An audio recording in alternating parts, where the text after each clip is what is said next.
if you change the means of production from land, so which is in feudalism, to the industrialized production or to knowledge production, then the forms of governance that are appropriate will change.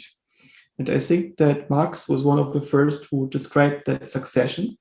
And I think that he didn't get it completely right, but many of the elements are right. But it's, I think, important to not read Marx as a normative theory. This is what you should be doing, so we are moral creatures.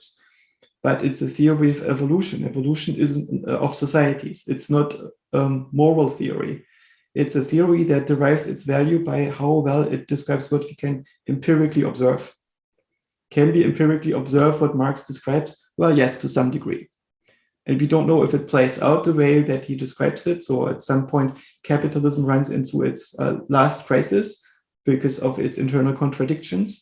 And there are some of these contradictions, right? There is the accumulation of capital, which is very difficult to prevent. It's very difficult to meaningfully tax the rich in capitalism because economic power almost equals political power.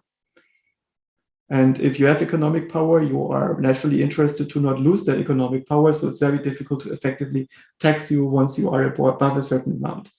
And if you do not tax the rich, you get in disequilibrium in society where all the currency accumulates in very few accounts, like it is with Bitcoin. And then the majority of people cannot consume enough. You have underconsumption. So you could basically produce a lot more haircuts that can be consumed. And there are a lot of demand and haircuts that can be delivered because poor people don't have enough currency.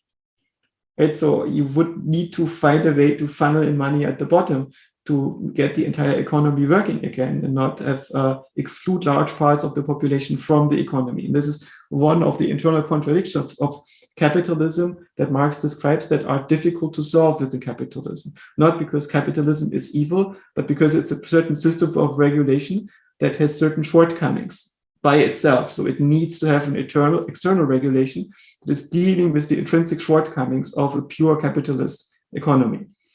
And there are some believers which think that capitalism is in itself sufficient as a model, and we should just give capitalism or the rules of money accumulation or the emergent dynamics there, let them run its course and find some basic boundary conditions, but we don't need to regulate it itself. And this is basically the extreme mercantilism or market liberalism.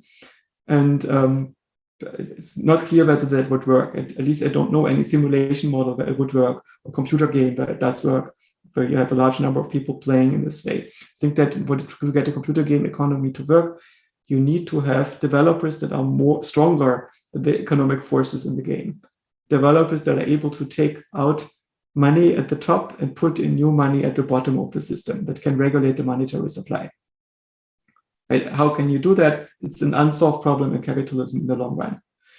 And so this is a thing that Marx identified among other problems, right? And his conclusion was that at some point, people will figure this out. And once they figure this out, there might be a society where people are able to interact non-violently at scale.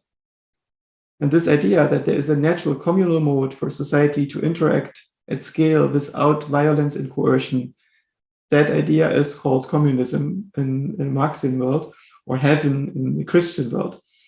And it's not clear whether humanity can exist in large numbers at scale without violence. It's an unproven hypothesis.